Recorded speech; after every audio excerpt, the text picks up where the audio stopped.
وظائف دے رہا ہوں تاکہ وظائف آپ کے پڑھنے کے لیے جو نئے آئے ہیں وہ بھی اور پرانے بھی. ہر نماز کسی ایک نماز کے بعد، ہر نماز کے لیے نہیں، کسی ایک نماز کے بعد، فجر کے بعد یا جو بھی، ایک تسبیح لا الہ الا اللہ کی آنکھیں بند کر کے اپنے دلوں کی طرف ایسا تصور کریں، اور جو زیادہ پڑھنا چاہیں 200 مرتبہ پڑھ لیں، جو اور زیادہ پڑھیں 333 مرتبہ پڑھ لیں، یا 111 بار پڑھ لیں. 111 بار ایک تسبیح کر لیں گے نا، اس پر 10 کا اضافہ کر لیں، 111 ہو جائیں گے. یا 313 کر لیں، 333 کر لیں، سب عدد اجازت ہے. آپ لا الہ الا اللہ اول آخر 11 بار درود شریف، یہ کلمہ طیبہ کا. جب ختم کریں وظیفہ تو اینڈ پر محمد رسول اللہ کہنا، ایک بار، صرف اینڈ پر ایک بار محمد رسول اللہ اینڈ پر. یہ سب کو پڑھنے کی تاکید ہے، ساروں کو. ایک تو کلمہ طیبہ کا وظیفہ. دوسرا، کم سے کم ایک تسبیح درود پاک کی، زیادہ کی حد نہیں ہے، جتنا پڑھ سکے. جب لا الہ الا اللہ کی تسبیح کریں اس وقت اپنے دل کی طرف توجہ کریں اور دھیان کریں جیسے اللہ پاک کا نور اتر رہا ہے اس کی صمدیت اور احدیت کی بارگاہ سے، اور نور آپ کے دل پہ اتر رہا ہے بارش کی طرح. دیکھتے رہے نا، بارش رات کو بھی آئی تھی، موسلا دھار بارش کی طرح نور، انوار و تجلیات اتر رہے ہیں، نور ہی نور، اور دل اس میں گھرا ہوا ہے. اور رفتہ رفتہ تصور کریں کہ اب وہ نور دل کے اندر بھی جا رہا ہے اور دل اندر سے بھی روشن ہو رہا ہے. یہ اللہ کے ذکر کا نور اتر رہا ہے. آنکھیں بند کر کے اس تصور میں بیٹھ کے ذکر کریں. دوسرا، ایک تسبیح کم سے کم یا زائد جتنا پڑھ سکیں اجازت دیں. اوقات حضور الاسلام پہ درود پاک، اللہم صلی علی پڑھیے، سیدنا و مولانا محمد وعلی آلہ وصحبہ وبارک وسلم. یہ درود پاک ہے. اگر کچھ لوگ اس کے علاوہ کوئی اور صیغے سے درود پاک کسی کو یاد ہے پڑھنا چاہیں اس کی بھی اجازت ہے. تو درود پاک کم سے کم ایک تسبیح یا زیادہ جتنا پڑھ سکیں دو. اس کے بعد جب درود پاک پڑھیں تو تصور کریں آقا علیہ السلام کے گنبد خضرا کا. آنکھوں میں رکھ لیں گنبد خضرا. اور اگر کسی کا تصور جالی مبارک کا قائم ہو سکتا ہے تو جالی مبارک کا کر لیں. سامنے مواجہ شریف کے کھڑے ہیں، جالی مبارک کا قائم نہیں ہوتا تو گنبد خضرا تو ہر کوئی دیکھتا ہے نا تصویر، تو گنبد خضرا کا تصور کر لیں. سب گنبد خضرا، جالی مبارک، قبر انور سے آقا کے انوار و تجلیات ہی نکلتی. تو آقا کا تصور کر کے گنبد خضرا کا حاضری کا درود پاک. تیسری تسبیح استغفار، استغفر اللہ العظیم الذی لا الہ الا ھو الحی القیوم واتوب الیہ. یہ استغفار 100 مرتبہ ایک تسبیح. یہ 3 ہو گئیں. اس کے بعد کوئی پریشانی ہو، رزق میں تنگی ہے، کاروبار میں تنگی ہے، مشکل اوقات ہیں، اس قسم کی چیزوں کے لیے سورہ لإیلاف قریش 11 مرتبہ، پھر 11 مرتبہ سورہ الماعون ارأیت الذی یکذب بالدین، پھر 11 مرتبہ انا اعطیناک الکوثر. خوف ہو، غم ہو، پریشانی ہو، رزق میں کمی ہو، جاب کا مسئلہ ہو، کاروبار میں برکت کا ہو، ان تمام امور کے لیے یہ 3 صورتیں اکٹھی ہیں. ان کو 11 بار پڑھنا ہے. اول آخر 3 بار درود شریف 11 بار پڑھیں. ٹائم کی اجازت ہے آپ کو، ایک ٹائم بنا لیں جو آپ کو سہولت ہو. 2 نفل مغرب کے بعد پڑھیں، صلاۃ الحاجہ. مغرب کی سنتوں کے بعد ہی بشک یہی نیت کر لیں. پہلی رکعت میں قل یا ایھا الکافرون، دوسری میں قل ھو اللہ احد. یہ پڑھ کے 2 رکعت نفل پڑھ کے تو پھر دعا کر لیں.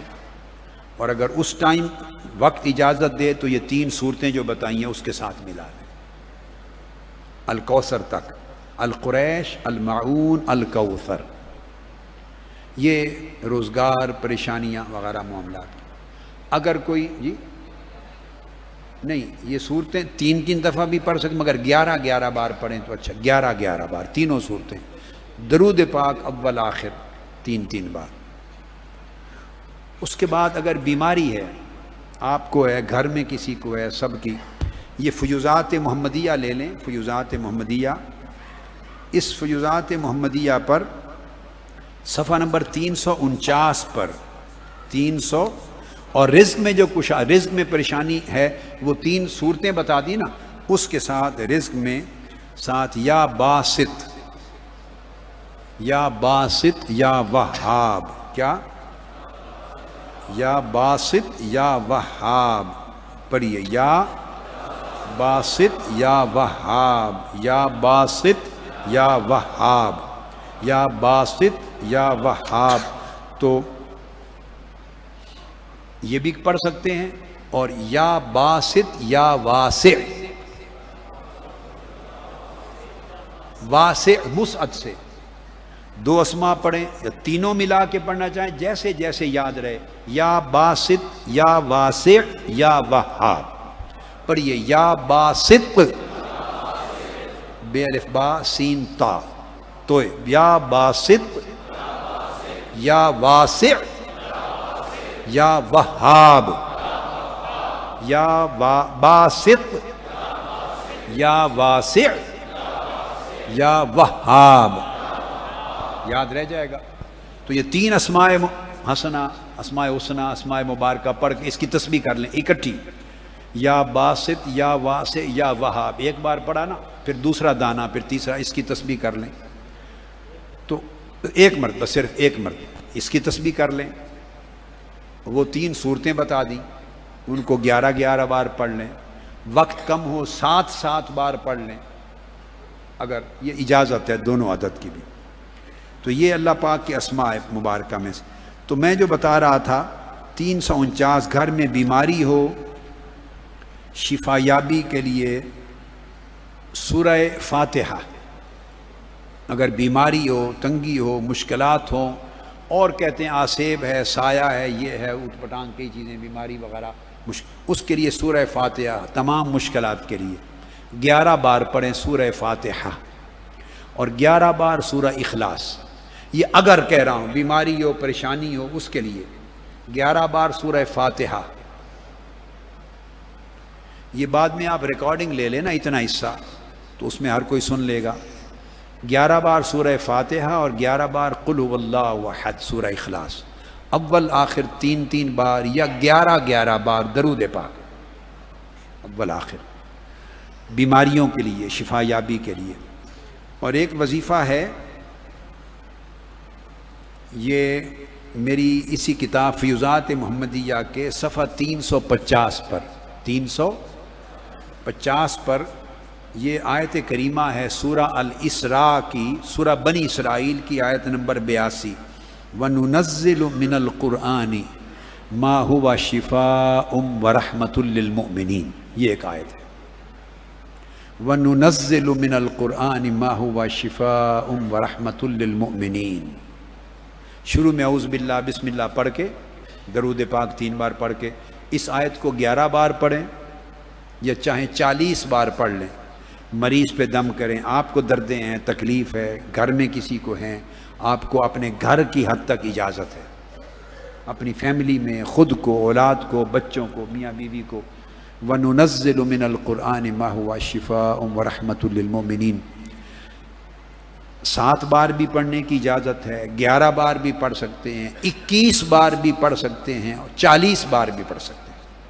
اگر بخار ہو گھر میں، بہت سخت بخار نہیں اتر رہا، اس کے لیے اسی کتاب کے صفحہ 351 پر، اسی کا اگلا صفحہ، یہ 350 تھا، اب 351، اس کے اوپر وظیفہ ہے سورہ انبیاء آیت نمبر 69، یا نار کونی بردم و سلام علی ابراہیم، یا نار کونی بردم و سلام علی ابراہیم، اسی طرح 7 مرتبہ 11 مرتبہ یا 21 مرتبہ یا 40 مرتبہ پڑھ کے پھونک دیں.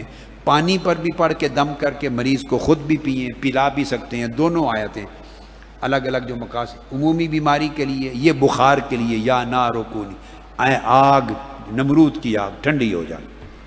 یہ سارے وظائف آپ کو دے دیے، ان کی اجازت دے دی، ان کی اجازت دے دی. اور خطابات کو روزانہ سنیں تاکہ آپ کا تصور قائم ہو، تعلق قائم ہو، توجہ قائم ہو.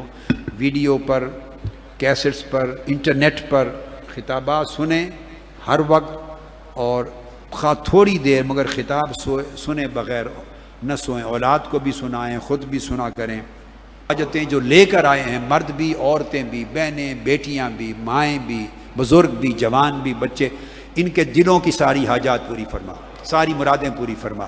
اولادوں کو اپنے والدین کا ادب کرنے والا بنا. یورپ میں، یہاں مغربی دنیا میں، پاکستان میں اولادوں کو نصیحت والدین کا ادب کیا کریں. غیر مسلم دنیا میں اور آج کی مادی دنیا میں اولاد اور بچے ادب نہیں کرتے، ادب چلا گیا ہے. اے بچوں، تم ایمان والے ہو، آقا علیہ السلام کے غلام ہو، اسلام والے ہو، والدین کا ہمیشہ ادب کرو. والدین کا ادب ایمان کا حصہ ہے، بڑوں کا ادب ایمان کا حصہ ہے. ادب ایمان ہے. شرم اور حیا رکھو، ہمیشہ پردہ رکھو، حرام سے بچو، حرام نہ کھاؤ، حرام نہ پیو، نہ کھاؤ، نہ حرام صحبت میں آپس میں ملوث کرو. اپنے ایمان کو محفوظ رکھو، اپنے دین کو محفوظ رکھو. آپ آقا علیہ السلام کا کلمہ پڑھنے والے ہیں. بے دین اور کافر بچوں اور بچیوں کے نقش قدم پہ نہ چلیں. اس معاشرے کی فحاشی، عریانی، بے حیائی کی پیروی نہ کریں. ہمیشہ استقامت کے ساتھ رہیں، ایمان پر رہیں، تقوی پہ رہیں، حیا پہ رہیں، دین پہ رہیں. اس میں خیر ہے اگلی نسلوں کی، اور آقا علیہ السلام کی شفاعت نصیب ہوگی. والدین بھی اولاد کی نیک تربیت کریں. باری تعالیٰ انہیں اچھی تربیت کی توفیق دے. اللہم صلی وسلم وبارک علی سیدنا و مولانا محمد وعلی آلہ وصحبہ اجمعین برحمتک یا ارحم الراحمین.